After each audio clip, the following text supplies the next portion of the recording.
The Lord. കർത്താവിൻ്റെ അതിപരിശുദ്ധ നാമം ഈ പ്രഭാതത്തിലും വാഴ്ത്തപ്പെടുമാറാകട്ടെ. മഹനീയം എന്ന കൂട്ടായ്മയിലേക്ക് എൻ്റെ എല്ലാ പ്രിയ സഹോദരങ്ങൾക്കും വീണ്ടും സ്വാഗതം. വേഗം വരുന്ന യേശു ക്രിസ്തുവിൻ്റെ നാമത്തിലുള്ള എൻ്റെ സ്നേഹവന്ദനവും അറിയിച്ചു കൊള്ളുന്നു. ഇന്ന് പ്രഭാതത്തിൽ നാം ചിന്തയ്ക്കായിട്ട് എടുത്തിരിക്കുന്നത് മർക്കോസിൻ്റെ സുവിശേഷം 11-ാം അധ്യായത്തിൻ്റെ 22-ാം വാക്യം. അവിടെ ഇപ്രകാരം എഴുതിയിരിക്കുന്നു: ദൈവത്തിൽ വിശ്വാസമുള്ളവരായിരിപ്പിൻ. ഹല്ലേലൂയ. എന്താണ് ഈ വിശ്വാസം? എബ്രായർക്ക് എഴുതിയ ലേഖനം 11-ാം അധ്യായത്തിൻ്റെ 1-ാം വാക്യം പറയുന്നു: വിശ്വാസം എന്നതോ ആശിക്കുന്നതിൻ്റെ ഉറപ്പും കാണാത്ത കാര്യങ്ങളുടെ നിശ്ചയവുമാകുന്നു. എൻ്റെ പ്രിയമുള്ളവരെ, നമ്മുടെ മുന്നിൽ നാം കാണുന്ന കാര്യങ്ങൾ നമുക്ക് വിശ്വസിക്കുവാൻ എളുപ്പമാണ്. പക്ഷേ നാം കണ്ടിട്ടില്ലാത്ത കാര്യങ്ങളിൽ എങ്ങനെ വിശ്വാസം ഉളവാക്കിയെടുക്കാം? റോമർ 10:17 പറയുന്നു: വിശ്വാസം കേൾവിയാലും കേൾവി ക്രിസ്തുവിൻ്റെ വചനത്താലും വരുന്നു.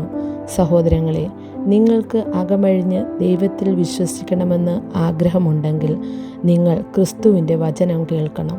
വചന കേൾവിയിലൂടെ നിങ്ങളുടെ ഹൃദയത്തിൽ വിശ്വാസം ഉളവാകും. വിശ്വാസം കൂടാതെ ആർക്കും ദൈവത്തെ പ്രസാദിപ്പിക്കുവാൻ കഴിയുകയില്ല.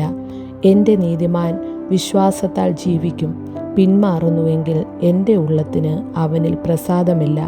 സഹോദരങ്ങളെ, ദൈവത്തിലുള്ള നമ്മുടെ വിശ്വാസം എപ്പോൾ നഷ്ടപ്പെടുന്നുവോ അപ്പോൾ മുതൽ ദൈവപ്രസാദം നമ്മളിൽ നഷ്ടപ്പെടുവാൻ തുടങ്ങും. ദൈവപ്രസാദമില്ലാത്ത ജീവിതം നരകതുല്യമാണ്. ഭൂമിയിൽ ദൈവപ്രസാദമുള്ളവർക്കാണ് സമാധാനപരമായ ഒരു ജീവിതം നയിക്കുവാൻ കഴിയുന്നത്. അത് ദൈവപ്രസാദമില്ലാത്ത ജീവിതം അത് പിശാചിൻ്റെ പോർക്കളമാണ്. അവൻ കള്ളനാണ്. കള്ളൻ വരുന്നത് മോഷ്ടിപ്പാനും അറുപ്പാനും മുടിക്കുവാനുമാണ്. അതുകൊണ്ട് നാം പിശാചിന് ഇടം കൊടുക്കരുത്. ദൈവത്തിൽ വിശ്വാസമുള്ളവരായിരിപ്പിൻ. നാം ഈ ലോകത്തെ ജയിക്കുന്നത് വിശ്വാസത്താലാണ്. വിശ്വാസത്താലാണ് നാം നീതീകരിക്കപ്പെടുന്നത്. നമുക്കെതിരെ ദുഷ്ടൻ എയ്തുവിടുന്ന തീയമ്പുകളെ നാം കെടുത്തുന്നത് വിശ്വാസമെന്ന പരിച കൊണ്ടാണ്.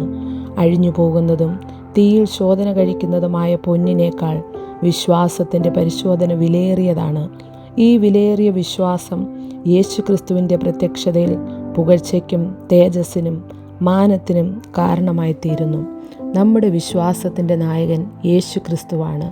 തൻ്റെ മുമ്പിൽ വെച്ചിരുന്ന സന്തോഷമോർത്ത് അവൻ അപമാനം അലക്ഷ്യമാക്കി ക്രൂശിനെ സഹിച്ചു. ദൈവസിംഹാസനത്തിൻ്റെ വലത്തുഭാഗത്തിരിക്കുകയും ചെയ്തു.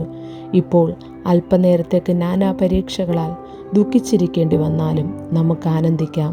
നമുക്കെതിരെ ശത്രു അഴിച്ചുവിടുന്ന ആ അപമാന ശരങ്ങളെ അലക്ഷ്യമാക്കി നാം ക്രൂശ് ചുമക്കുവാൻ തയ്യാറായാൽ ക്രിസ്തു മഹിമാസനത്തിന് വലത്തുഭാഗത്തിരുന്നതുപോലെ നാമും ഇരിക്കുവാനിടയായിത്തീരും. യേശു പറഞ്ഞു: ഞാൻ പോയി നിങ്ങൾക്ക് സ്ഥലമൊരുക്കിയാൽ ഞാനിരിക്കുന്നിടത്ത് നിങ്ങളും ഇരിക്കേണ്ടതിന് പിന്നെയും വന്ന് നിങ്ങളെ എൻ്റെ അടുക്കൽ ചേർത്തുകൊള്ളും.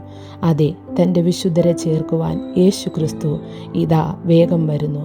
അവൻ്റെ വരവിങ്കൽ നാം എടുക്കപ്പെടുവാൻ നമ്മുടെ വിശ്വാസം വിലയേറിയത്. ആ വിശ്വാസത്തിൻ്റെ ശോധനയിൽ പൊന്നുപോലെ പുറത്തു വരുവാൻ സർവശക്തനായ ദൈവം നമ്മളെ ഓരോരുത്തരോടും കൃപ ചെയ്യുമാറാകട്ടെ. ഈ വചനങ്ങളാൽ ദൈവം നിങ്ങളെല്ലാം ധാരാളം അനുഗ്രഹിക്കട്ടെ. God bless you.